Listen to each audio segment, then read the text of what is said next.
நாம் இன்னைக்கு பார்க்க போறது ஒரு நபரோட உடம்புல வர்ற சாமி. அவரை முழுமையா பிடிக்காம அவரோட உடல்ல விட்டு விட்டு சாமி வர்றதுக்கான காரணம் என்ன அப்படிங்கிறத நம்ம இன்னைக்கு பார்க்க போறோம். பொதுவா இந்த மாதிரி ஒரு பிரச்சனை ஆல்ரெடி சாமியை உடல்ல வச்சு சாமி ஆடிக்கிட்டு இருக்கவங்களுக்கும் வரலாம். இல்ல புதுசா வருதவங்க அந்த கோயிலுக்கோ இல்ல வேற ஏதோ ஒரு இடத்துல சாமி வருதும் போதும் அவங்களுக்கு இந்த மாதிரி சாமி வந்து முழுமையா அவங்கள தொடாம விட்டு விட்டு தொட்டுக்கிட்டு இருக்க மாதிரி ஒரு உணர்வு இருக்கும். அதாவது அவங்களுக்கு முழுமையா, அதாவது அவங்களால ஆடவும் முடியாது, ஆடாம இருக்கவும் முடியாது. இல்ல ஒரு நிமிடம் வரும், இல்ல ஒரு 30 செகண்ட் வரும், அந்த மாதிரி லைட்டா அவங்கள தள்ள மட்டும் செய்யும். அவங்க உடம்புல முழுமையா அந்த சாமி அப்படிங்கிறது போய் இறங்கவே இறங்காது. அதுக்கான காரணம் என்ன அப்படிங்கிறத நாம இன்னைக்கு பார்க்க போறோம்.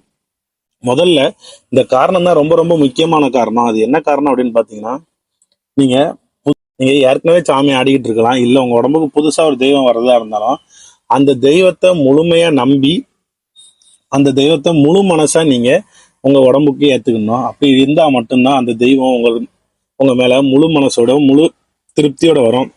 உங்க மனசுல ஏதாவது ஒரு குழப்பமோ இல்ல ஏதாவது ஒரு கவலையோ இல்ல சாமியாடுனா நம்மள மதிக்க மாட்டாங்க, இல்ல நம்ம சாமியாடி எதுவும் தப்பான கணக்கு சொல்லிட்டா அது நல்லா இருக்காது, அதனால நம்ம உடம்புக்கு சாமி வேண்டாம் அப்படிங்கிற மாதிரி நீங்க நினைச்சாலோ, இல்ல நம்ம சாமியாடி நமக்கு இவ்வளவு பல கஷ்டங்கள் வந்துட்டு அதனால நம்ம இந்த சாமியை ஆடண்டாம் அப்படிங்கிற மாதிரி உங்களுக்கு ஒரு சிந்தனைகளோ, இல்ல எனக்கு இப்ப வந்து திருமண வயசு ஆகுது, நான் இந்த மாதிரி நேரத்துல சாமி ஆட்டோம்னா எனக்கு பொண்ணு தர மாட்டாங்க, இல்ல நான் அந்த மாதிரி ஒரு நல்ல தொழில்ல இருக்கேன், இல்ல நல்ல வேலையில இருக்கேன், என்னால் நான் போய் சாமி ஆடணும்னா எனக்கு அந்த மதிப்பு கிடைக்காது அப்படிங்கிற மாதிரி உங்க மனசுல ஏதாவது ஒரு சிந்தனைகள் வந்தாலோ, இல்ல ஒரு கவலைகளோ குழப்பங்கள் மூலமாவோ அந்த மாதிரி தெய்வத்தை முழு மனசா நீங்க ஏத்துக்கிடாத பட்சத்துல தெய்வம் உங்க மேல முழுமையா வரவே வராது.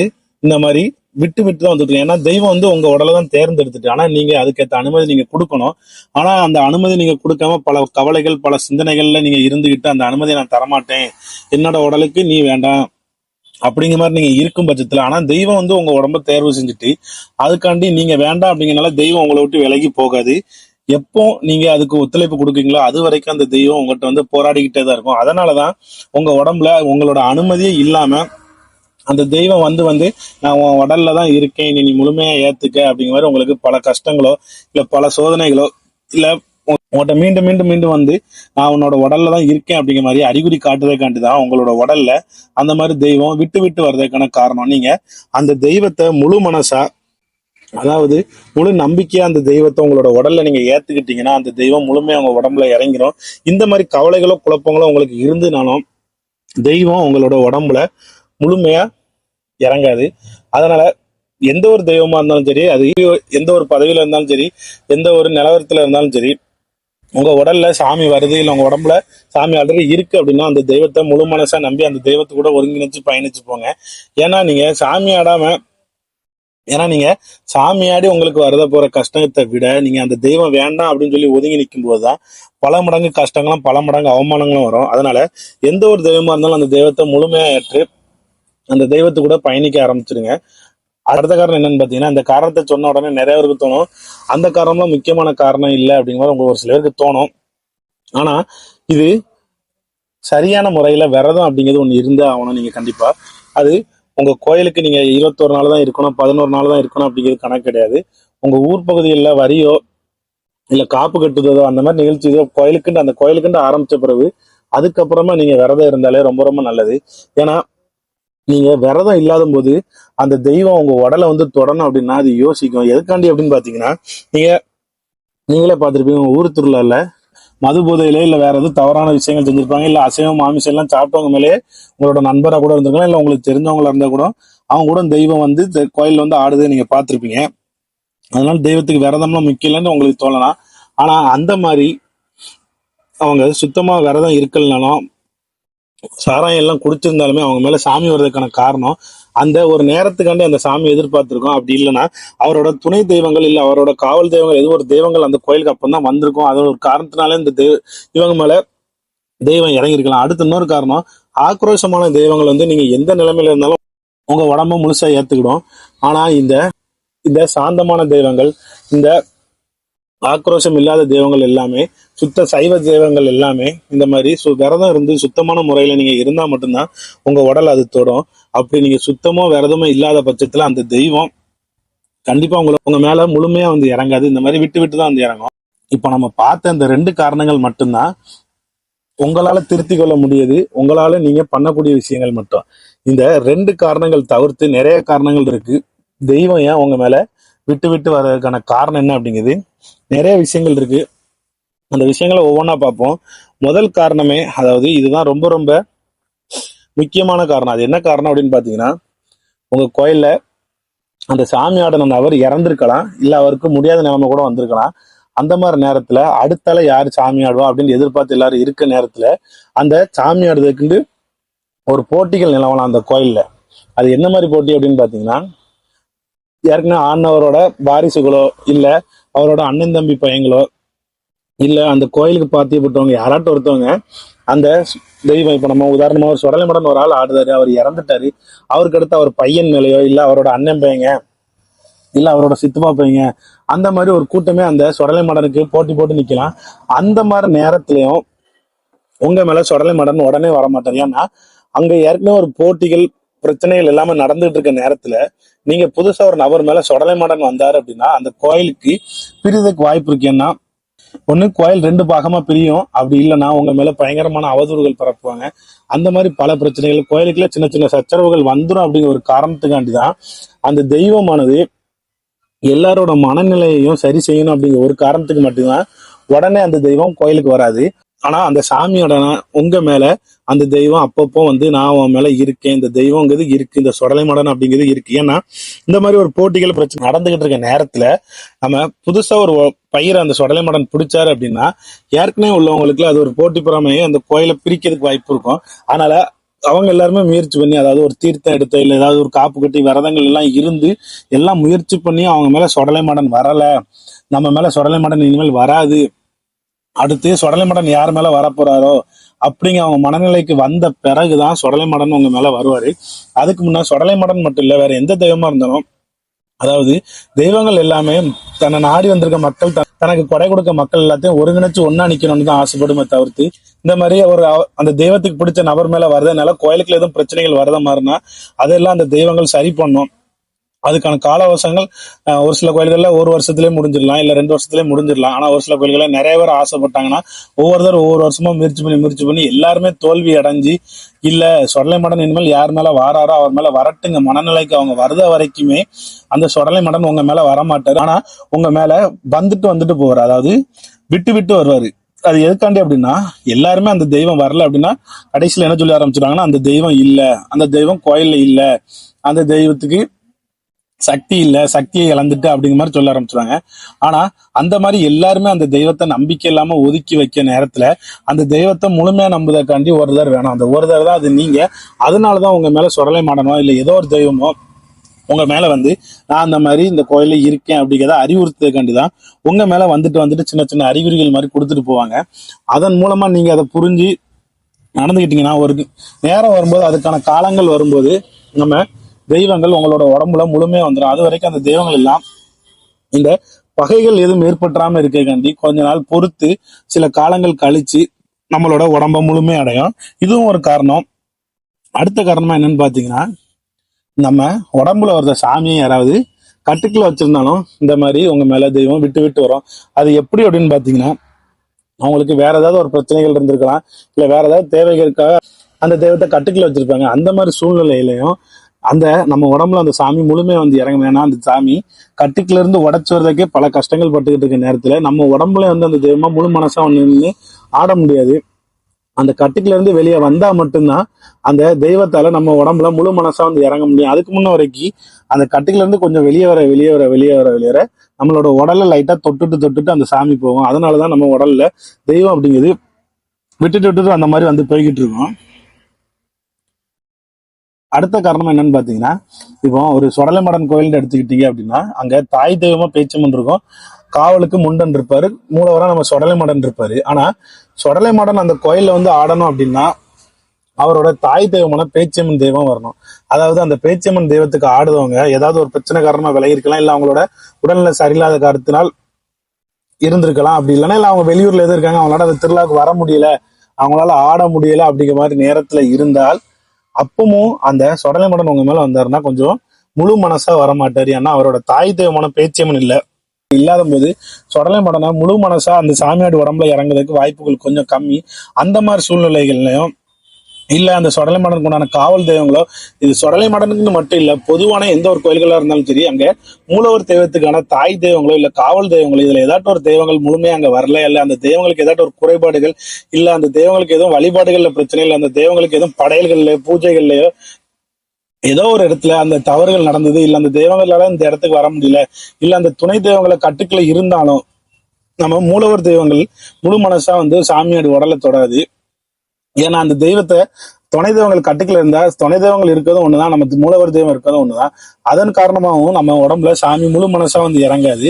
அடுத்த ஒரு காரணமா இது என்ன காரணம் அப்படின்னு பாத்தீங்கன்னா, ஏற்கனவே ஒரு நபர் அந்த கோயிலுக்கு அந்த சாமி ஆடிக்கிட்டு இருந்துக்கலாம், அவரு ஏதாவது ஒரு பிரச்சனை, ஒரு உடல்நல பாதிப்பு, இல்ல அவரால் எந்திரிச்சு நடக்க முடியல, இல்ல அவருக்கு வயசாகி போச்சு, இல்ல அப்படின்னா அந்த கோயில் கூட அவர் ஏதோ பிரச்சனை எதுவும் பண்ணி அந்த கோயிலை விட்டு விலகி போயிட்டாரு அப்படிங்கிற பட்சத்துல அந்த அவர் உடம்புல தெய்வமானது அடுத்தபடியா அவர் வரல, இல்ல அவருக்கு உடம்பு முடியல அப்படின்னா அடுத்தபடியா அடுத்த நபருக்கு அந்த தெய்வம் வரணும். ஆனா அப்படி வரணும் அப்படின்னா அந்த ஏற்கனவே ஆடிக்கிட்டு இருந்தவரான அந்த வயசு மூத்தவராக இருந்தாலும் சரி, இல்ல அந்த உடல்நிலை சரியில்லாதவராக இருந்தாலும் சரி, அந்த தெய்வத்தை தன்னோட முழு மனசோட ஏற்றி தெய்வம் இந்த மாதிரி என்னோட உடம்புல ஒன்ன சமந்துகிட்டு என்னால தெரிய முடியலன்னா எனக்கு அதுக்கான வயசும் இல்லை, இல்ல எனக்கு அதுக்கு அந்த உடல்நிலை இல்லை, அதனால நீ ஒரு புது பயிரை பிடிச்சிக்க, என்னைய மன்னிச்சிரு சாமி அப்படிங்கிற மாதிரி அவங்க வேண்டி, இல்ல அந்த தெய்வத்தை அவங்க இல்லையா என்னால முடியல நீ வேற உடலை பாத்துக்க அப்படிங்கிற மாதிரி அவங்க நினைச்சிருந்தாங்கன்னா ஓகே, அந்த தெய்வம் வேற ஒருத்தங்களோட உடம்புக்கு வரும். ஆனா அந்த தெய்வங்கள் இல்ல, நீ என் உடம்புலதான் இருக்க, என் உடம்புல விட்டு வேற யாருக்கும் போகக்கூடாது அப்படிங்கிற மாதிரி அந்த தெய்வத்தை அவங்க புடிச்சு வச்சிருந்தாலும், ஏன்னா அவங்களுக்கு வயசு முடியலனாலும் சரிதான், அவங்களுக்கு உடல்நிலை சரியில்லைங்கிறது எல்லாமே இருந்தாலும் அவங்களுக்கு அந்த தெய்வத்து மேல அன்பு பாசம் எல்லாம் இருக்கனால நீ என்னோட உடலை விட்டு நீ போகக்கூடாது. ஏன்னா அந்த ஒரு சில பேரு உடம்பு சரியில்லாம இருக்கவங்க அந்த தெய்வம் உன்னை விட்டு போயிட்டு உன்னோட உயிர் போயிடும், இல்ல நீ இறந்துருவ அப்படிங்கிற மாதிரி ஒரு சில பேர் சொல்லுறதை கேட்டுக்கிட்டு அவங்க அந்த தெய்வத்தை தன்னோட உடம்புல இருந்து விட மாட்டாங்க. ஏன்னா வயசானவங்களா இருந்தாலும் சரி, அந்த உடல்நிலை சரியில்லாதவங்களும் சரி, இல்ல அந்த தெய்வம் என் கூட கடைசி வரைக்கும் இருக்கட்டு, இருந்தா மட்டும்தான் நான் சரியாகி வர முடியும் அப்படிங்கிற மாதிரி நிறைய பேர் அந்த தெய்வத்தை பிடிச்சி வச்சுக்கிடுவாங்க. அதன் காரணமாகவும், ஏன்னா அந்த தெய்வம் அவங்களோட உடலை விட்டு தூரம் வந்தா மட்டும்தான் அடுத்து புதுசா ஒரு பயிர் மேல பிடிக்க முடியும். அந்த மாதிரி அவங்க வழி விடாத போது, அதாவது பழைய சாமியாடிகள் வழி விடாத போது புது சாமிகளோட உடம்புல அது வரதுக்கு தெய்வம் ரொம்ப கஷ்டப்படும். அதன் காரணமா தான் அது முழுமையா அடையாது. லைட்டா அந்த உடல்ல நான் வரப்போறேன், நான் உன் கூட தான் இருக்கேன் அப்படிங்கிற ஒரு சின்ன சின்ன அறிகுறிகள் மாதிரி காட்டிட்டு போறதுதான் அந்த தெய்வங்கள் உங்க மேல லைட்டா அடுத்து இன்னொரு காரணம் என்ன அப்படின்னு பாத்தீங்கன்னா, உங்க மேல வர்றது அந்த சாமி உங்க மேல முழுமையா வரக்கூடாது. அதாவது இந்த ஒரு சில பேர் போட்டி பொறாமைகள்ல அவன் உடம்புல தெய்வம் அதுக்கு பிறகு அவன் நல்ல வசதியா இருக்கான், நல்ல செழிப்பா இருக்கான், ஆனா அவன் மேல இனிமேல் அந்த தெய்வம் வரக்கூடாது அப்படிங்கிற மாதிரி நினைச்சு ஒரு சில பேர் போய் அந்த கட்டுக்குள்ள வச்சுறாங்க. அதாவது அந்த தெய்வத்தை கட்டுக்குள்ள வச்சு, அப்படி இல்லைன்னா அந்த தெய்வம் உங்க மேல வரக்கூடாது அப்படிங்கிற மாதிரி கட்டுக்குள்ள தன்னோட சொந்த பணத்தை செலவழிச்சு இந்த மாதிரி ஒரு கட்டுக்குள்ள கொண்டு போய் வைப்பாங்க. அந்த மாதிரி கட்டுக்குள்ள வைக்கும் போதும் தெய்வம் உங்க மேல முழு மனசா இறங்காது.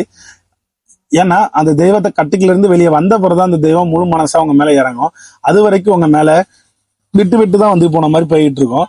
இல்லைன்னா இது ஒரு மூன்றாவது நபர் பண்ணுது.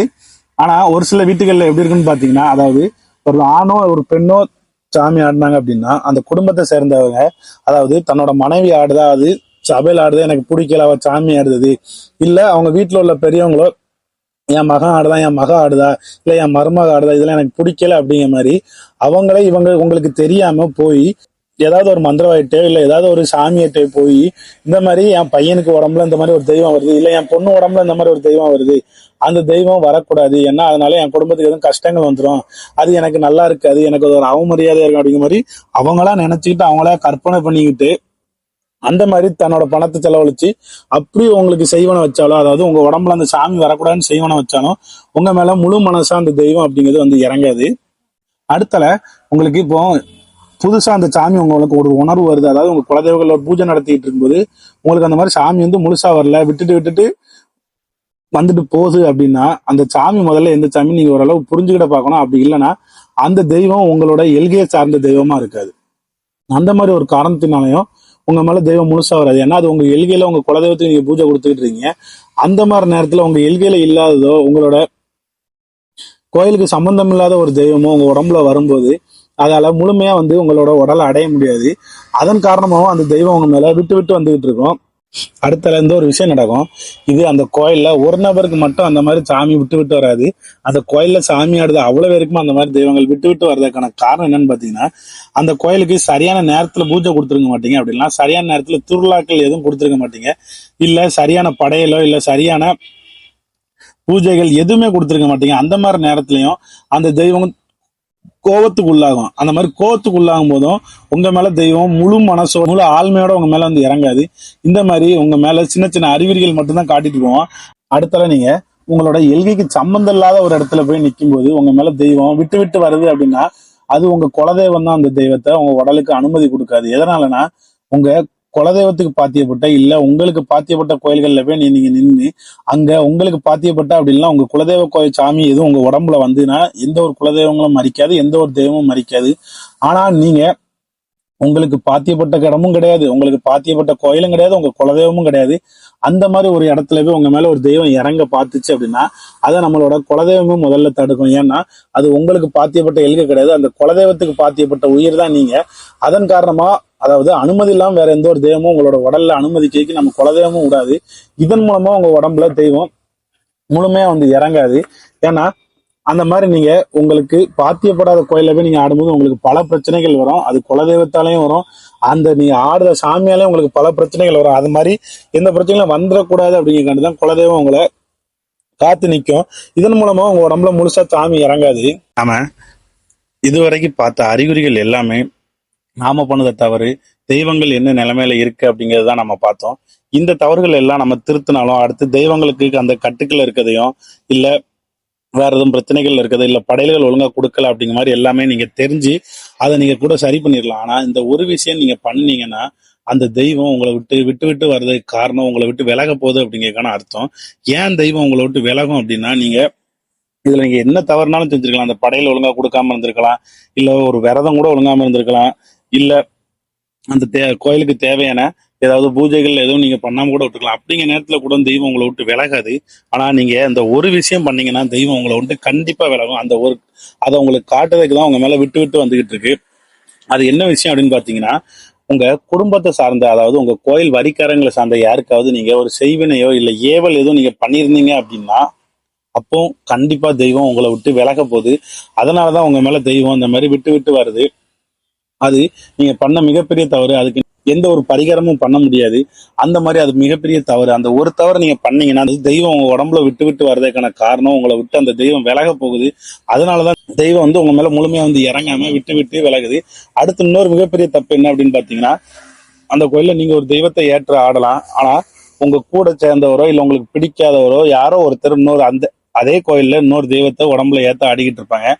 மக்கள் எல்லாரும் அவர் சொல்ற அருள்வாக்கு நல்லா இருக்கு அப்படிங்கிற மாதிரி அவர்கிட்ட போகலாம், இல்ல அவர் நல்லா சாமி ஆடுதார் அப்படிங்கிற மாதிரி மக்கள் எல்லாம் அவரை நாடி போகலாம். அந்த மாதிரி தான் கூட ஆடுத மற்ற தெய்வத்துக்கு எல்லா பூஜைகள் எல்லாமே பண்றாங்க, எல்லா மாலை மரியாதைகள் பண்றாங்க, நமக்கு பண்ணலையே அப்படின்னு நினைச்சு நீங்க அந்த கோயில்ல ஏதாவது ஒரு தெய்வத்தை உங்களுக்கு பிடிக்காத தெய்வங்கள் அதாவது உங்களுக்கு பிடிக்காத நபர் மேல வர்ற தெய்வத்தை நீங்க கட்டுக்களை கொண்டு போய் வச்சாலும் அப்போ தெய்வம் உங்களை விட்டு விலகுறதுக்கு அதிகப்படியான வாய்ப்பு இருக்கு. அந்த மாதிரி நீங்க தெய்வத்தை எதே நீங்க கட்டுனாலும் அப்போ உங்க மேல தெய்வம் விட்டு விட்டு வர்றதுக்கான காரணம் தெய்வம் உங்களை விட்டு உங்க உடலை விட்டு விலக போகுது. அதுதான் அந்த காரணம். இதுவரைக்கும் நான் சொன்ன காரணங்கள் எல்லாமே எனக்கு தெரிஞ்ச விஷயங்களை தான் நான் சொல்லியிருந்தேன். இது போக வேற எதுவும் விஷயங்கள் எது இருந்தாலும் அதை கமெண்ட் பண்ணுங்க.